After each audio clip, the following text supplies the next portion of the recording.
stop. If you are watching this alone in the dark, I need you to listen to me very carefully. Do not look into the mirror, not tonight. My name is Rehan, and I made a mistake that cost me my sanity. I thought it was just an old house. I thought the locked room upstairs was just a myth. But I was wrong.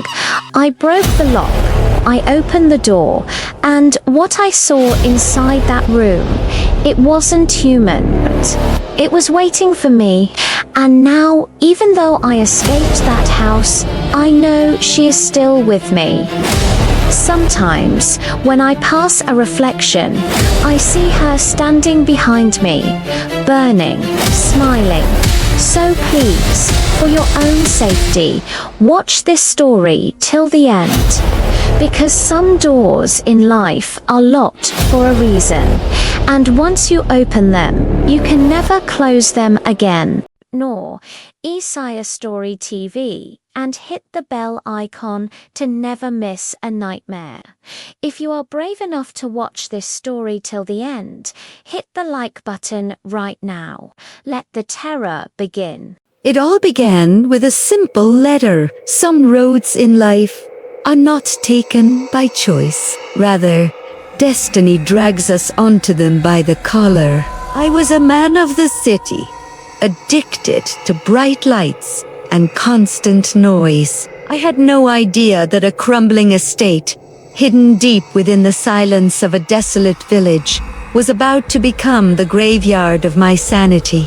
After my grandfather passed away, his will left me the ownership papers of an old ancestral mansion. It was a property I had only heard about in hushed whispers. The mansion was located 4 miles past the village limits, on the edge of a dense, ancient forest. The locals had a saying about that place. They said that after sunset, even the birds forget how to sing there. I remember the drive vividly. As I steered my car off the main highway and onto the dirt path, the sun began to dip below the horizon. The trees seemed to lean over the road, creating a tunnel of shadows. By the time I reached the iron gates, the sky was a bruised purple. The mansion stood before me like a sleeping beast. Its walls were stained with decades of moss, and the windows looked like hollow, dead eyes staring back at me. There was only one person there to greet me, an old watchman named Ramat Baba. But as he handed me the heavy ring of rusty keys, I noticed his hands were trembling. He didn't look me in the eye. He just pointed a shaking finger towards the upper floor and whispered, "Sir, please stay in the main hall downstairs. Do not go to the upper floor. And for the love of God, do not approach the last room at the end of the corridor, the one with the heavy iron lock. That place is cursed." I laughed it off. I told him ghost stories were for children. But as I watched him hurry away to his quarters, locking his door from the inside, a cold sliver of doubt settled in my stomach. I wish I had listened to him. The night deepened. There was no electricity, so I lit a kerosene lantern. The flame flickered, casting long, dancing shadows on the walls. It must have been around midnight when the sounds began. At first, it was subtle thump, thump, thump. It sounded like heavy footsteps on the floorboards directly above my head. I froze. I told myself it was just the wind, but the rhythm was too deliberate. It was the sound of someone pacing back and forth.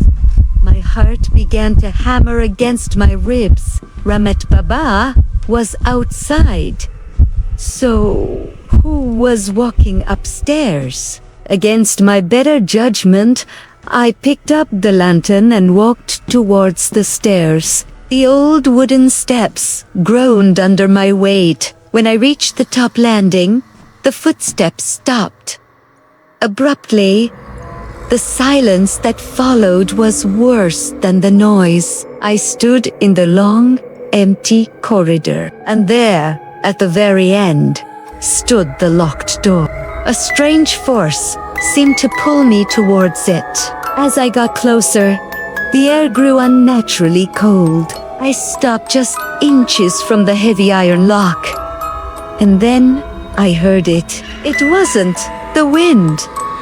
It was a sound coming from inside the locked room. It was the sound of a woman weeping.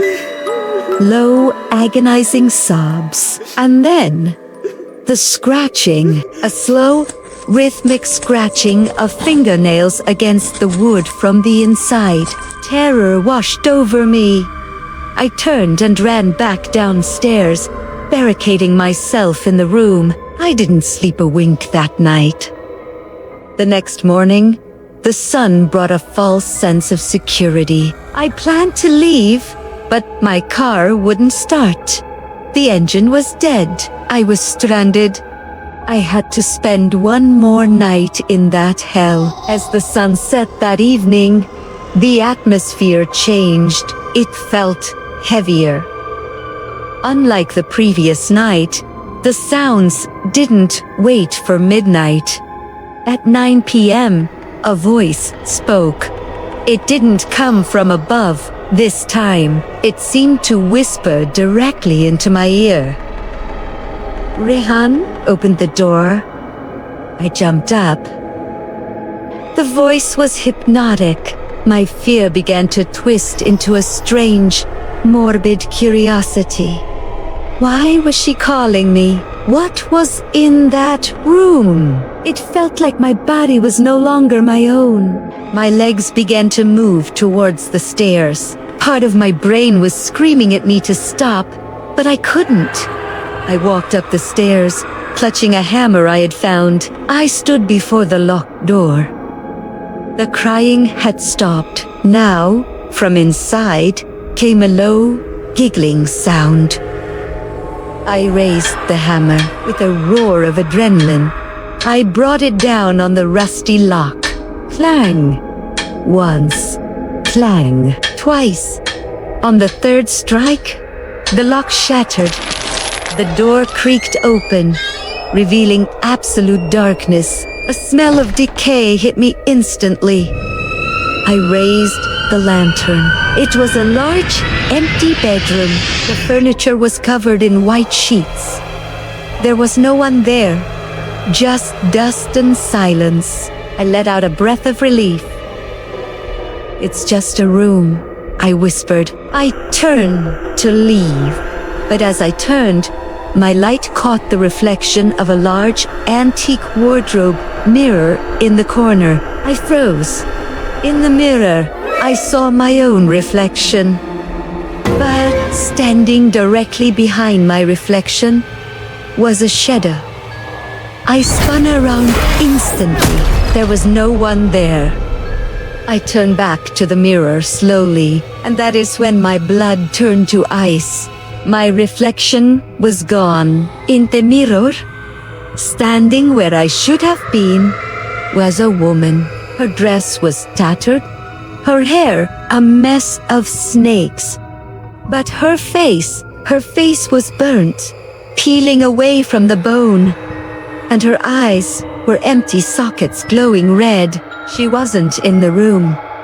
She was inside the mirror. She slammed her burnt hands against the glass from the inside. "You freed me," she shrieked. Cracks began to appear on the mirror. Crack, smash. The glass exploded outwards. She didn't just step out, she floated. She crawled out of the frame, her bones cracking. She looked up at me with a smile that was too wide for a human. I screamed and ran. I threw myself down the stairs, falling, tumbling, but I didn't feel the pain. Adrenaline was the only thing keeping me alive. I burst into the night, scrambled into my car, and prayed. This time, the engine roared to life. I slammed on the gas. As I sped away, I looked in the rearview mirror. She was standing in the window of that upper room, waving goodbye. I never went back. But I am never truly at peace. Because sometimes, late at night, when I look into a mirror, for just a split second, I see her standing behind me, waiting to take me back. This story sends shivers down your spine. Tell us in the comments section if you dare. Don't forget to like, share and subscribe to Noor Saya Story TV for more horror stories. Until next time, don't look behind.